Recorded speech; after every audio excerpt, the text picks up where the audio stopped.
Welcome to JK Tells a Story, where real-life dramas unfold. Sit back and enjoy today's tale. I leaned back in my chair, looked around the hotel ballroom, and thought, so many beautiful women at this company holiday party. Why did Rick Harrison choose my wife? Why did she say yes? Why did she leave me? Our children were getting older and more self-sufficient. They wouldn't be home much longer, and Sarah and I had already discussed many months ago what we'd like to do when the kids weren't around anymore. A small part of my mind had wondered what our relationship would be like. Of course, I assumed we would spend more quality time together, becoming closer. Then it hit me like a ton of bricks. Sarah's plans for the future might not include me. I felt like a complete fool. That thought dissolved all my sadness and disappointment, leaving me with only anger. I could tell from the worried looks from those around our table that my facial expression suggested I was about to explode or do something very stupid. "Are you okay, Michael?" Dean asked nervously. 4 attractive young women sat at a table across the dance floor. I could see them right over Dean's shoulder. Why didn't Rick Harrison choose one of them instead? I watched the 4 ladies for a moment, then started laughing loud, uncontrolled laughter. Everyone at our table looked scared. I laughed so hard that people from other tables were staring. Tears streamed down my face. When my laughter finally subsided, I wiped away the tears and gave everyone a big smile. I realized my life had just changed dramatically. I was no longer in a monogamous relationship. I no longer had to worry about my wife's feelings because she clearly didn't care about mine. Everyone stared at me. I smiled at Dean, took my wedding ring off my finger, and handed it to the stunned man. "Tell Sarah this when you see her. I have things to do." I stood up and threw a 20 on the table. "This covers my drinks. Since you all encouraged Sarah's behavior, you can handle the rest." As I left the table, my former friends called after me. As I exited the hotel, I wondered what I would say if they tried to follow me. The only thing I was sure of was that if any of the husbands followed me and didn't heed my warning, they'd regret it. Walking through the lobby, my thoughts were racing. Sarah was going to have her selfish fun. I was going to have mine. When I reached the front desk, I asked the young woman if they had any larger suites available. She told me no, but if I was looking for a bigger room, there would be a honeymoon suite available. She listed the many amenities. "I'll take it. We won't be able to use the room we're in now since it's already late. I'll pay for both rooms. My wife will be staying in the original room, and I'll be in the suite." The desk clerk looked at me strangely. "I thought you were doing something special for your wife." After she gave me the key card and directions, I told her, "If my wife asks for access to my room, don't give it to her. In fact, could you please leave specific instructions that no one tells my wife I'm still at the hotel?" The young woman had a curious look and smile. "I'll make sure the hotel staff is informed of your request." I went to our original room and collected my clothes, leaving all of Sarah's belongings untouched. I took the elevator to the top floor. The honeymoon suite was enormous and even had a jacuzzi on the large balcony overlooking downtown Denver. I had brought an expensive suit in case we decided to go out to one of the upscale restaurants nearby. I put on my jacket and headed back to the party, stopping at the ATM to withdraw some cash. When I returned to the hotel ballroom, there was still a decent crowd. I looked around, hoping to see what I had noticed before, the table with 4 attractive young women. They were still there, and there weren't any men with them. Perfect. I walked across the room. Dean noticed me and tried to wave and call my name. Everyone at their table turned to look at me, but I paid no attention as I approached the table with the 4 ladies. "Excuse me, but why are 4 beautiful ladies sitting here without company?" All 4 smiled at me. The taller brunette laughed and said, "We're here supporting our friend. Some jerk just broke her heart, and we're cheering her up." The brunette was clearly tipsy. "Well, if you don't mind, I'd love to ask your friend to dance and maybe help cheer her up too." She turned to the petite redhead, who smiled and extended her hand so I could help her out of her seat as we started dancing. I asked her name. "Ashley. And you are?" "Michael." "How could anyone be stupid enough to let such a beautiful woman go?" She laughed. "Because he's an idiot." We talked while dancing. She was in nursing school and had grown up in Colorado Springs. When the song ended and a slower one began, we continued dancing. The music wasn't as loud, and Ashley asked, "Are you married, Michael?" "We just separated tonight." "Was it your wife who was dancing with Rick Harrison earlier?" I noticed she disappeared after that dance. "You noticed that, huh?" "Everyone in the room noticed," Ashley said gently. I gave Ashley my best smile. "I think you figured out we broke up at the same moment I did." Ashley smiled warmly, and we danced close until the song ended. We had both recently been hurt by someone we cared about, and it felt good to have this connection. When the song ended, we returned to Ashley's table. "I know we agreed no guys tonight, but I want Michael to stay with us," Ashley announced. The brunette, clearly teasing us, said, "I don't know, we had a deal. How about I buy a couple bottles of champagne to make up for it?" I offered. "I don't know, a deal's a deal," she replied with a grin. Ashley smiled at all three friends. We saw Rick Harrison leave with his wife. Three voices shouted in unison, "Not a damn thing!" The ladies scooted around the booth to make room for Ashley and me. Before I could get anyone's names, the blonde next to Ashley asked, "Do you guys have an open marriage?" "Absolutely not." "Then what did she tell you?" another blonde asked. "Nothing. She told me she was going to the restroom and snuck out the back with Rick." I pointed over my shoulder without turning around. All my former friends covered for her. At that moment, a waitress came over. I asked if everyone liked champagne, and they all smiled. "2 bottles of your best champagne." The girls applauded. Before they could ask more questions, I introduced myself properly. Their names were Kim, Christy, and Susan. After the champagne arrived and everyone had a full glass, Christy asked, "What are you going to do about your wife?" "As far as I'm concerned, we separated the moment she walked out that door." "Do you have children?" "Unfortunately, yes. A boy and girl, 15 and 13. But in a few more years, they'll be on their own and I'm going to start over." Ashley took my arm and said loudly, "To hell with it. You're with me tonight." We all clinked glasses and drank champagne. I told the women a few jokes. They shared several with me. We laughed and drank. They danced with some other guys and with each other, but Ashley stayed sitting with me, her arm around mine. Toward the end of the evening, Christy got angry, jumped up from the table and stormed away. We all turned to see where she was going. It turned out Dean had decided to come talk to me, but Christy intercepted him near my ex-friend's table. We couldn't hear what was said, but we could see them having a heated discussion. It ended with Christy poking Dean's chest multiple times while yelling in his face. Dean looked like he was about to cry and sat back down. Christy then turned and addressed everyone at their table. All the surrounding tables were laughing at the embarrassment of my former friends. When Christy returned, Kim and Susan high-fived her. Christy drank some champagne, smiled at me, and said, "None of those idiots are coming anywhere near this table for the rest of the evening." I turned around and looked at their table. They were all getting up to leave. Dean and another friend were clearly upset. None of them looked in our direction. "What did you say, Christy?" "I saw that woman working up the courage to come talk to you. So I headed her off and let them all know what I thought about people who help cheaters. You made quite an impression." They clearly wanted me to forgive Sarah to ease their guilty consciences.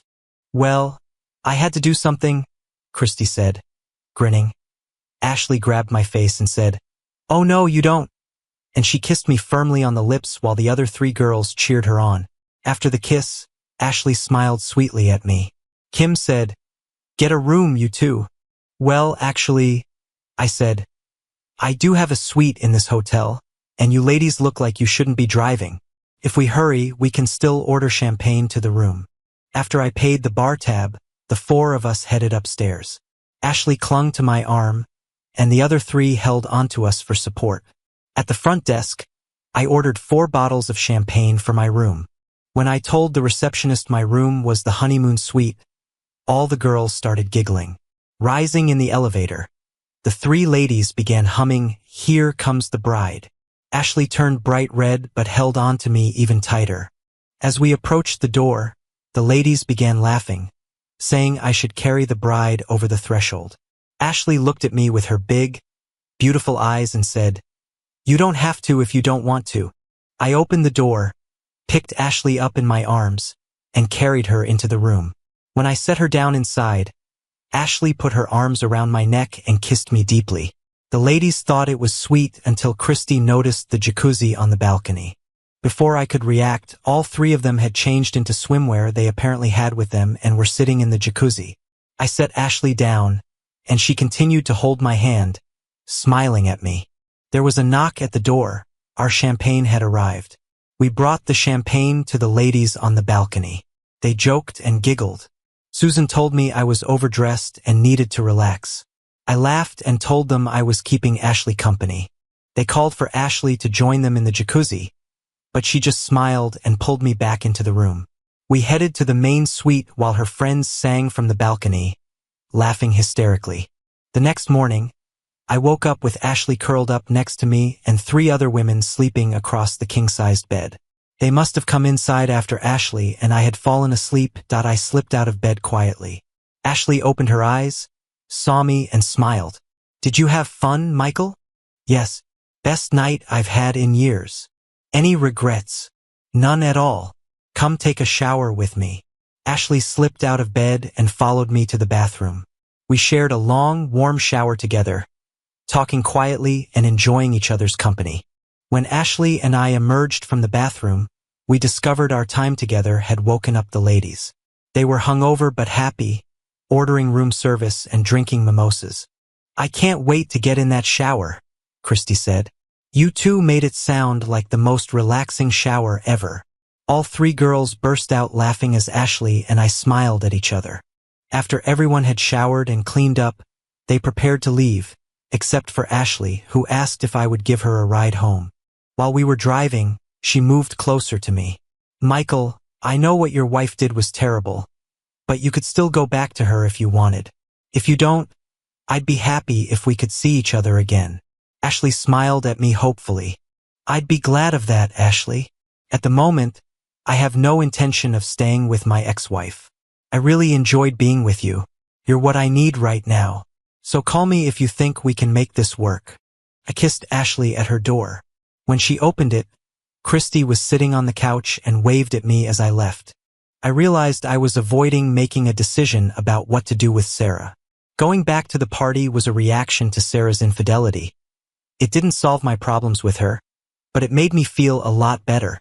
When I got home, I sat down in a chair in the living room. I didn't bother turning on the lights because I was thinking about how to end my broken marriage with the least harm to my children. After a while, I have no idea how long, I heard a car in the driveway, then a key turning in the lock. "Michael? Michael, I'm home." Her voice sounded exactly the same as it always did when she returned from running errands. She closed the front door and turned on the light. I turned to look at her. She looked exactly the same. The blue dress still adorned her figure as it had that evening. Dark hair flowed down her back in the same way.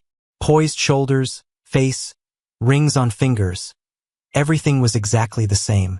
It was as if nothing had changed at all, as if she hadn't spent all night betraying me. This seemed impossible. I thought there should be some visible difference, something indicating what she had done, at least some shame on her face. There was nothing, just the same old Sarah as always. She said with a gentle smile, "Of course, you know what I'm thinking. Nothing has changed here. Nothing has changed. My love for you is exactly the same as yesterday. I wish I could say the same." Listening to myself, I realized how emotionless I sounded.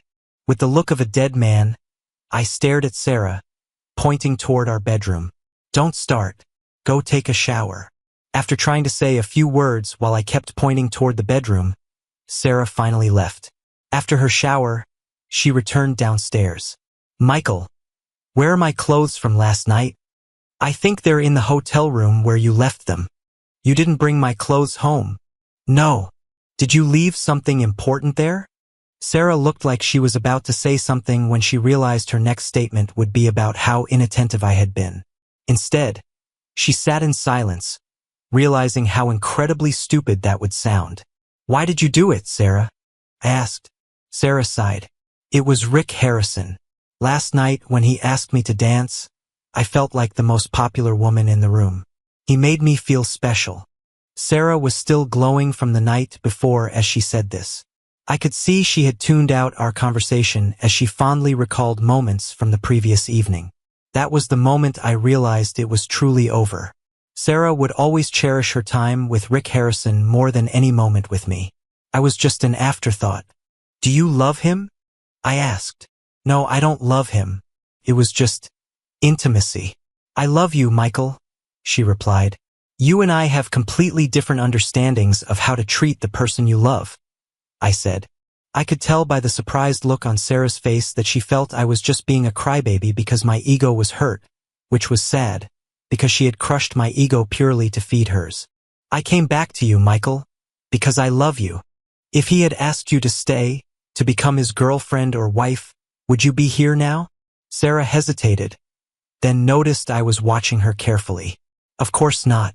I love you, Michael, she finally said. You hesitated, Sarah. I understand what that look means. You would have stayed if he had asked. It was just one night. This discussion is over. I have things to think about. Pack some things for you and the children and stay with your parents for the whole week, I said sternly. But Michael, Sarah started, but I cut her off. The discussion is over. If you really want to solve this problem right now, given how I'm feeling, you won't get the results you're hoping for. Sarah packed her bag and left. As soon as she was out of sight, I began implementing my plan. I had an epiphany when I saw Sarah standing at the entrance in her blue dress, looking completely unchanged. I knew something had to change if I was going to survive this. I called my boss and told him I needed 2 weeks off. Then I rented a truck and bought supplies at the hardware store: wood, drywall, paint, and an additional exterior door. Once home, I got to work. First, I removed sections of interior walls. After measuring carefully, I began framing a wall right down the main hallway of the house. I was going to create a duplex. I installed a new entrance on the left side where my new living space would be. The new kitchen would face what would become my living room, just like on Sarah's side. My home office became a third bedroom on my side, while the dining room became the third bedroom on Sarah's side. When I was finished, each side of the duplex was nearly identical, except for the detached garage, which remained on Sarah's side. Later, I would build another garage on my side. I changed the locks on the existing garage and the code on the garage door so only I had access. I also put up a fence in the backyard, cutting it exactly in half. Now I had a duplex. I called my kids every day and told them I was working around the house. Sarah kept asking to talk, but I kept telling her I wasn't in the mood to listen to what she had to say. I called Ashley a few days later, just to hear her voice and maybe get a chance to spend more time with her. I thought you forgot about me, she said. I can't stop thinking about you. Are you going to ask me out on a date? Actually, no. Stop teasing me, she said. I'm really not going to ask you on a date. I was thinking more about going away for the weekend. Just you and me. Really? Yes. How does Aspen sound? Can you go away this weekend? Fly out Thursday and return Tuesday. Yes, yes, yes. Just bring your phone and ID. We can buy everything we need there, Ashley said excitedly. After we talked about how much fun we were going to have, I had to let her go so I could book our flights and hotel room. A last-minute trip to Aspen wasn't cheap, but what the hell? If Sarah divorced me, she'd get half our savings anyway. I smiled when I realized it was as if Sarah was paying for half the trip with Ashley. I transferred our joint savings account to an account in my name only. I also changed my direct deposit so my salary went into my new account. I didn't think Sarah would cancel our credit cards, but I wanted access to the money just in case. I worked 16 hours a day to get all the walls in place. It was a little rough around the edges, but by Wednesday, I had managed to finish and paint the dividing wall on Sarah's side. I knew later I would have to separate the utilities, but for now, since Sarah's side shared the same gas and electricity, she couldn't shut off my side on Wednesday night. I told Sarah to bring the kids home Thursday morning.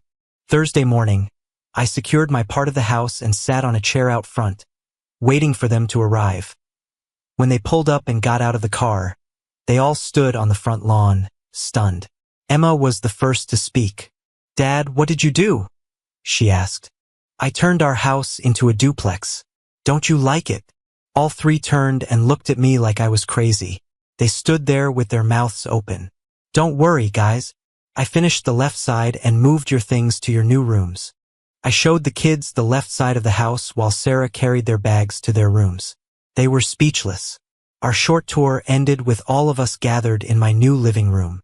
"But Dad, the living room is much smaller," Tommy said. "Don't worry, guys. You'll never notice the difference. In fact, I need to build a garage on this side of the house, and when I do, I'm going to install a pool with a hot tub." This brought smiles to the children's faces. Sarah told them to unpack their bags.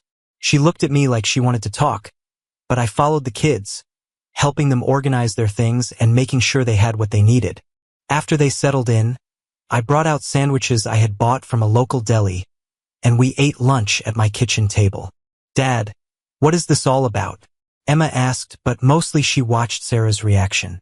After spending the last few days with Sarah, Emma and Tommy obviously knew something was wrong and that their mother was avoiding their questions. "Well, we're getting closer to becoming empty nesters. I realize things won't stay the same forever. I'm just getting ready, that's all," I said. "Gee, Dad, you could at least have discussed this with us first to see how we felt about it," Tommy said. "Well, actually, it was your mom's idea.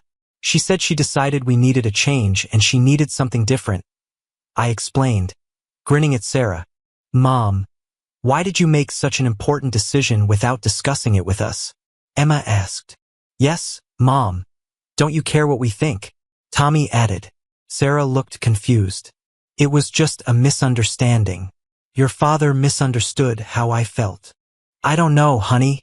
You made your intentions very clear. In fact, once I saw you were completely committed to your decision, I knew there was no turning back," I interrupted, looking directly at Sarah. Sarah looked like she was about to cry and left the room. "What's wrong with Mom lately? She's been crying about everything," Tommy asked. I shrugged and told them they should ask her. Before Emma could ask another question, I told them I had a business trip planned and would be back in a few days. I told them I wouldn't be reachable during my trip, but I would call them every evening. I kissed the tops of their heads and quickly headed toward the door. I wondered if they noticed I didn't say goodbye to their mom, who was still in the bedroom. I picked Ashley up from her apartment, and we headed to the airport. It was one of the best weekends of my life. We flew first class, stayed at a 5-star resort, and were treated like royalty. A weekend full of fun, snow, mountain air, great food and drinks.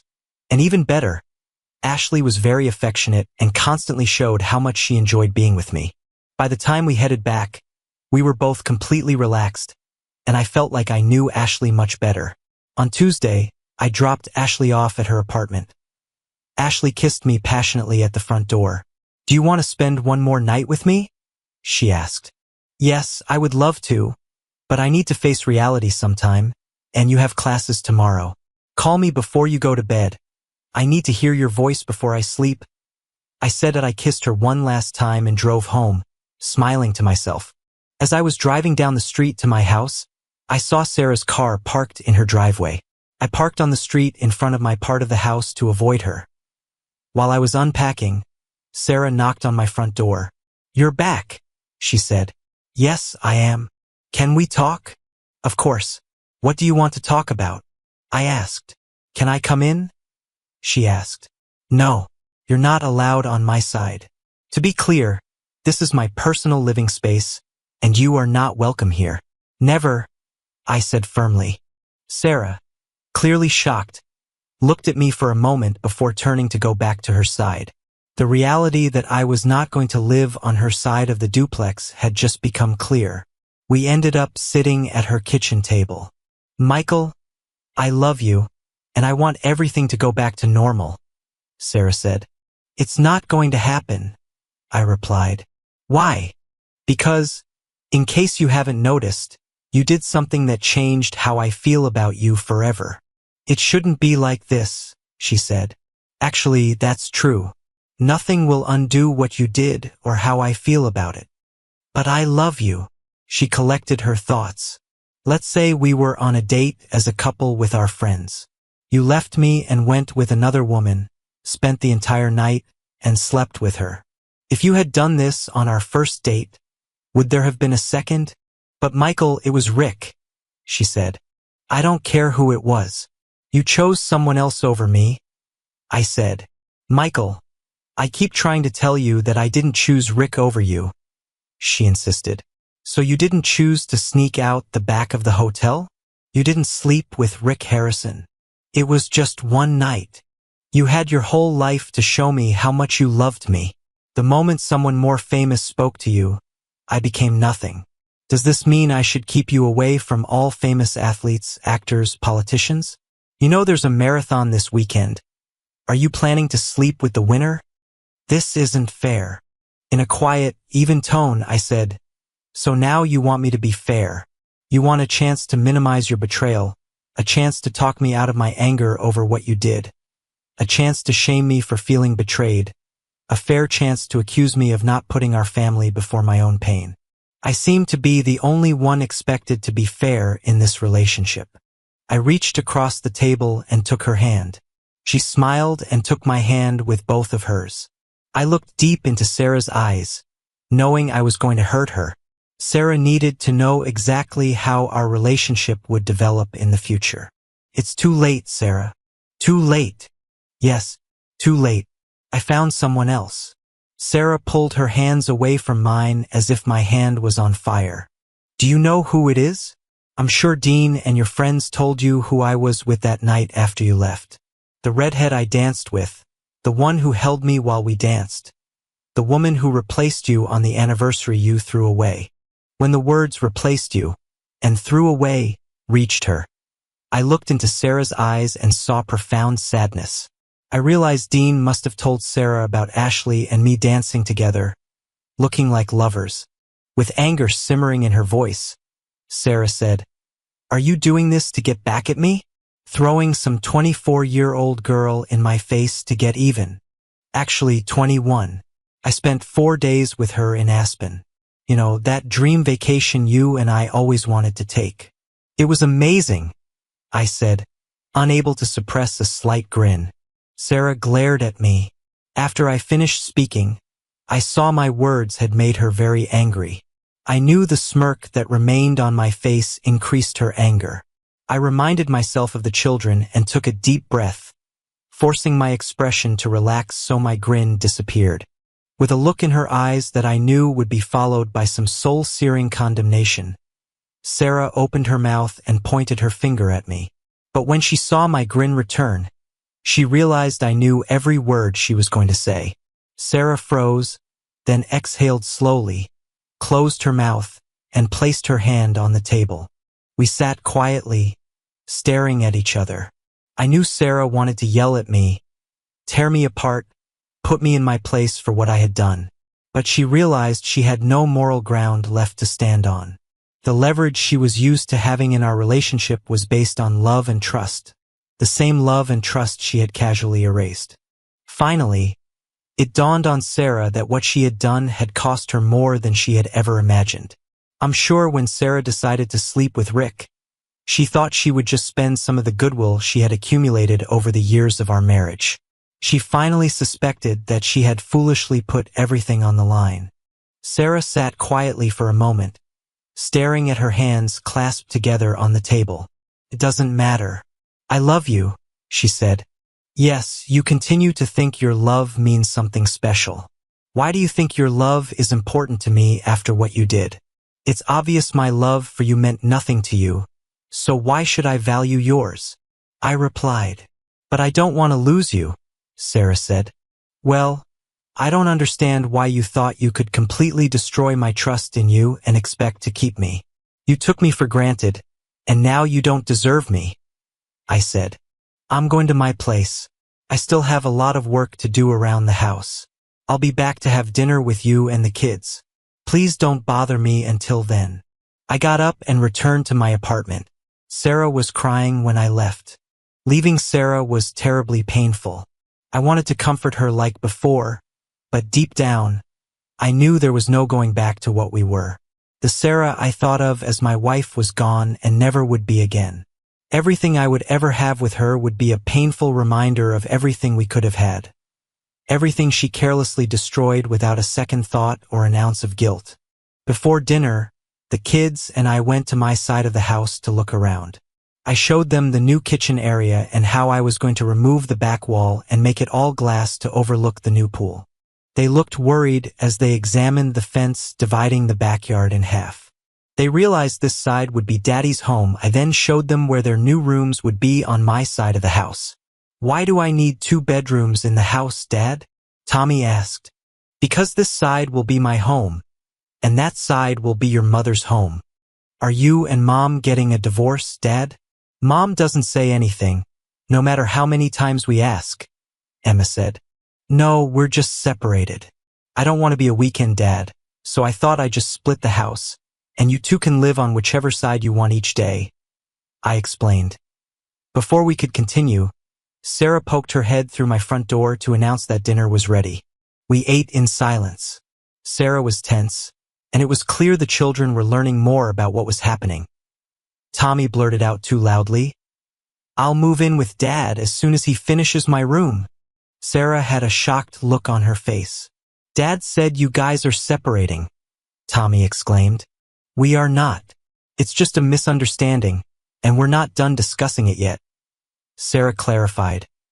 Emma slammed her hand on the table and shouted, "Who cheated? I want to know." Emma and Tommy looked back and forth between Sarah and me. I stared at Sarah. Sarah stared at her plate. When Sarah began to cry, the children got their answer. I told the children their mother was tired and needed some rest.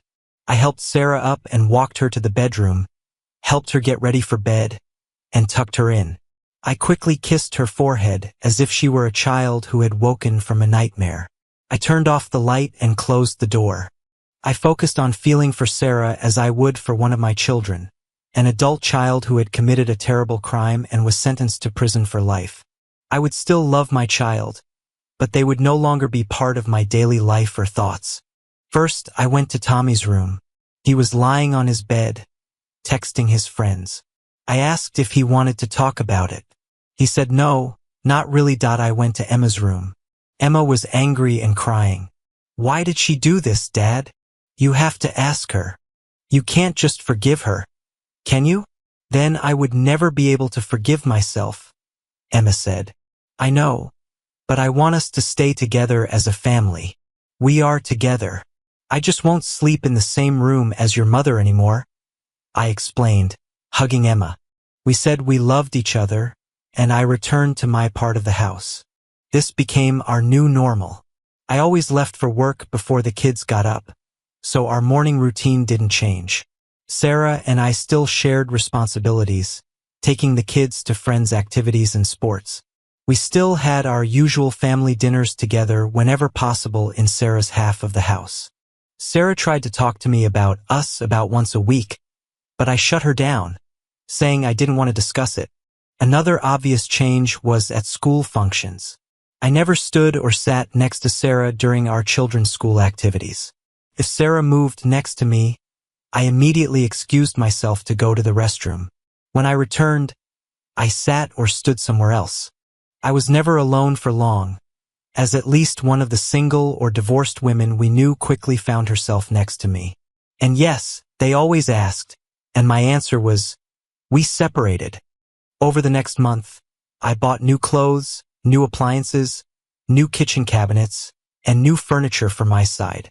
My side was transformed into a stylish bachelor pad with a large TV and new entertainment system. When I bought a new high-end convertible, Sarah tried to ask me about our finances. "Michael, can we afford all this? This car must have cost a fortune," she asked. "Well, Sarah, my car was 8 years older than yours, and I needed a new one. You always bought a new car twice as often as I did, so I just invested a few of those missed years into my new car. As for everything else new, you really didn't expect me to live in a dump, did you?" "What about the furniture?" she replied. "I thought I was being considerate by not forcing you to give up any of the furniture you bought to decorate your home. I would be happy to share our furniture." It's okay. I've never been attracted to your taste in furniture. You never said anything before. I never said anything before because I wanted you to be happy, and furniture didn't matter much to me. I let her think about that statement for a few moments. Don't worry, we have enough money. In fact, the house is paid off, and as soon as the children move out, my side will be too big for my needs. I'll rent out my part of the house for extra income, so money won't be a problem, I assured her. Sarah gave me her best smile. Her, someone's going to get lucky today smile, and reached out to squeeze my shoulder. I'm not complaining. I like your new car. You've been working out and looking great in your new clothes, she complimented. Thank you. I can't take all the credit. Tommy and Emma wanted me to buy a convertible so they could drive it, and Ashley helped me pick out new clothes and furniture. We have very similar tastes, I replied. Sarah's smile disappeared at the mention of Ashley, and her hand fell from my shoulder. Oh, I was just wondering, Sarah said, then turned and walked away. I wasn't trying to throw Ashley in Sarah's face, but Ashley was becoming a big part of my life. I also realized I now thought about Ashley quite often and very little about Sarah's feelings. Ashley began spending regular time at my side of the house. At this point, Tommy and Emma began spending most of their time on my side as well. Tommy had already moved into his room on my side as his primary bedroom. Emma, who had mostly stayed on Sarah's side, began hanging out with Ashley more and more. Ashley seemed to become Emma's cool older sister. Soon, Ashley began spending all weekends and most weeknights with me. The only disagreement Sarah voiced was when I insisted that Ashley join us for our family dinner for the second time. Sarah was polite, but everyone could tell she didn't want this to become a regular occurrence. The next day, Sarah approached me as I was leaving for work. Michael, I appreciate that we can talk, but I wish you wouldn't bring your girlfriend to our dinners. This is our time to be a family with the kids, Sarah said. That's wonderful. In the future, I won't come to dinner when Ashley isn't welcome, but I'll also extend an open invitation for the kids to have dinner with me and Ashley whenever they want, I replied. That's not fair, Michael. This is the only time we can be together as a family. So we're talking about being fair again, Sarah? I asked. Okay, to be honest, Ashley is becoming a big part of my life, and I want her to be more involved. Ashley and the children get along great.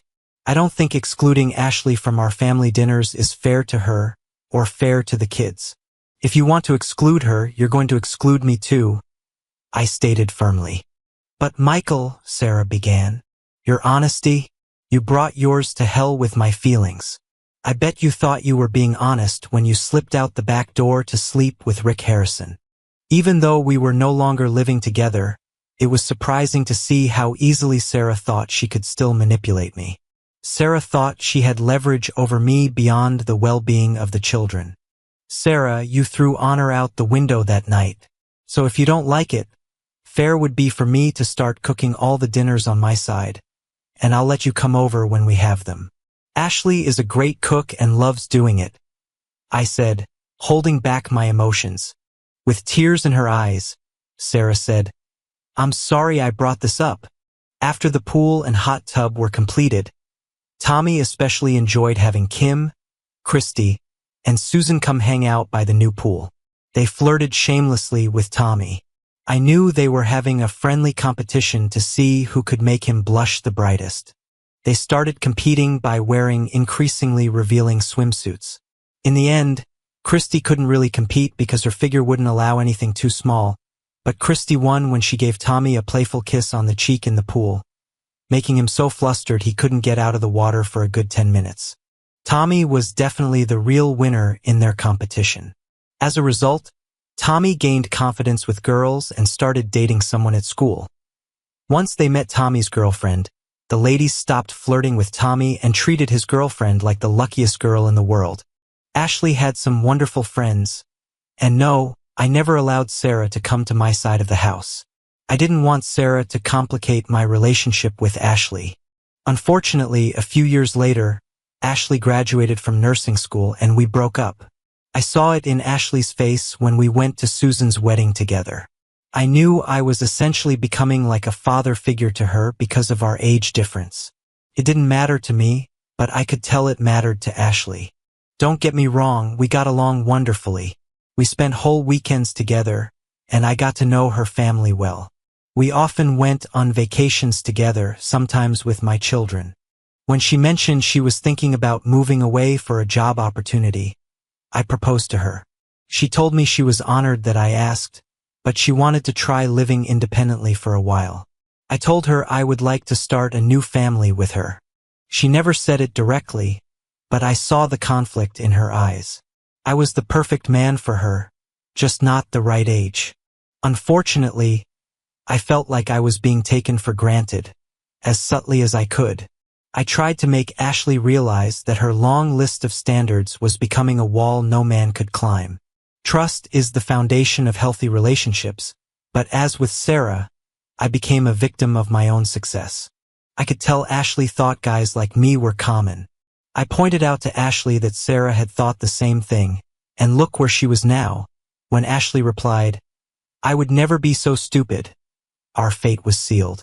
In the end, I told Ashley I understood, and if she changed her mind, I would always be there for her. Maybe we'd meet again later in life when she felt the age difference wasn't that important. I don't regret a single moment spent with Ashley, and at least she had the decency to talk to me honestly instead of sneaking out the back door like Sarah had. As for Sarah's friends, my former friends, I ran into them from time to time, and they tried to convince me I should return to Sarah. After they released their speeches, I always ended with, "Sounds very convincing.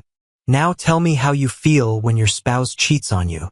From what I saw that night, not only did they find cheating acceptable, but they encouraged it. In fact, I don't think it was a coincidence that we ended up at a hotel where Rick Harrison was known to appear. I just happened to have the most attractive wife. Karma is what it is. A few months later, I heard the women had decided to move their girls' night out to a new place that Rick Harrison frequented, without telling their husbands. One of Dave's friends at work mentioned to Dave that he saw Dean dancing with Rick at the club. He even mentioned that Rick disappeared about an hour later, around the same time the table full of ladies left. Dave's friend didn't see Dean leave with the group. All the wives denied they were there at all and claimed there must have been a mistake. A few days later, Dave's friend sent a photo of him and his girlfriend at the club. In the background, Rick Harrison could be clearly seen talking to the wives at their table. The wives finally confessed, but they all said no one went with Rick. Of course, their stories didn't match, and eventually the true story came out. Not wanting to give away their friend, the wives refused to say who was the one who left with Rick. Unfortunately for them, when they finally named Dean, it was too late for any of them.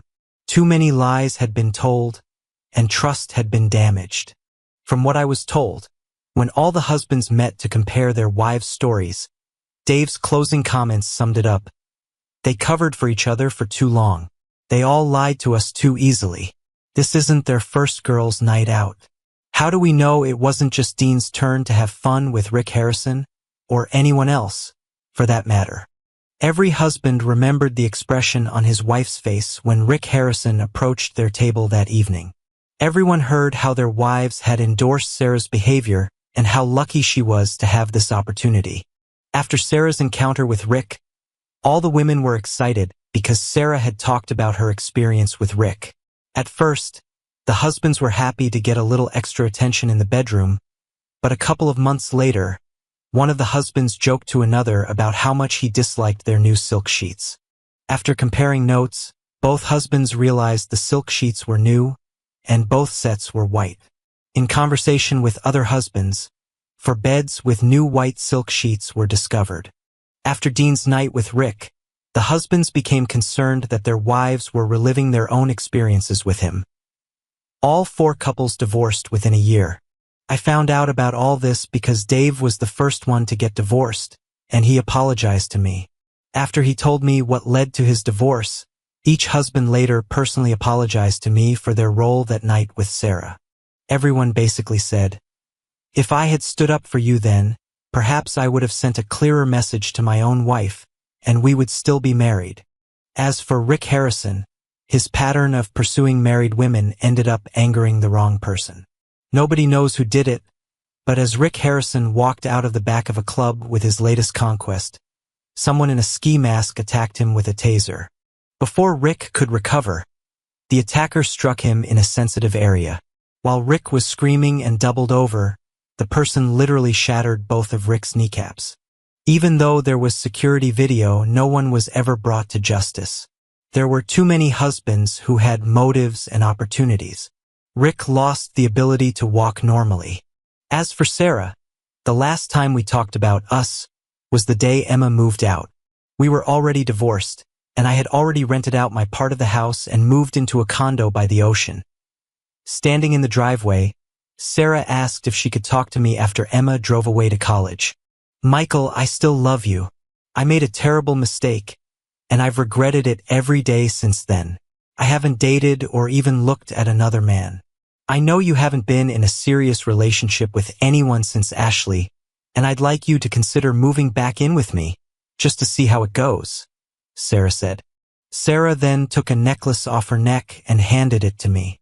At the end of it hung my wedding ring, the ring I had given to Dean the night Sarah left me. Sarah looked at me with hope in her eyes. "You still don't understand what went wrong, Sarah. That night, you thought you could test my love for you, when in reality, it was a test of your love for me. But I really loved you. No, you liked what we once had. You loved that we had the perfect marriage, the perfect husband, the perfect children.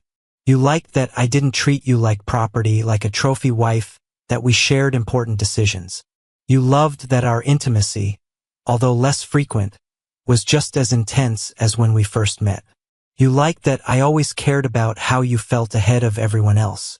You liked that I gave you financial security to do what you wanted. But more than anything else, you liked that I trusted you without a doubt. Now you love me more than before because you know you will never find anyone else who would make you as happy. No one will be as devoted to you as I once was," I explained. Sarah didn't move. She still held the necklace at arm's length, but her hand turned white as she clutched it with a desperate grip. "You didn't appreciate what you had, and now it's gone. I can't be near you anymore. I will never again put you in a position where you have the opportunity to do what you did to me. I always thought it was us against the world, but you killed us when you ran away to be with Rick Harrison." Sarah began to cry. "How many times do I have to say I regret going with him? It was never about Rick, Sarah. You thought you were lucky when Rick Harrison decided to take you home with him, but I was lucky too. When I was at my lowest and your friends tried to convince me I was a fool for being upset, I realized you had shown me that we truly were a wonderful couple, but not because of you, because of me. You left because my love was so strong, not yours. My love would never even think of doing what you did. My love was the music to which we danced, which made us so special," I said. As I stood there thinking about these things, I remembered sitting at that table, angry and hurt, when I saw Ashley across the room looking sad. When she saw me looking at her, she smiled her wonderful smile, reminding me that I was still a man and had a chance to be happy with someone I could pour my love and devotion into. Someone new, someone different. With that, I got into my convertible and drove away with a big smile on my face. I couldn't wait to get home. Ashley had quit her job out of town and moved back in with me the week before. Since then, she had done an excellent job of convincing me that she would always need me in her life. Trust is a wonderful thing. Thank you for your viewing. See you next time. If you enjoyed this, subscribe to JK Tells a Story for more tales.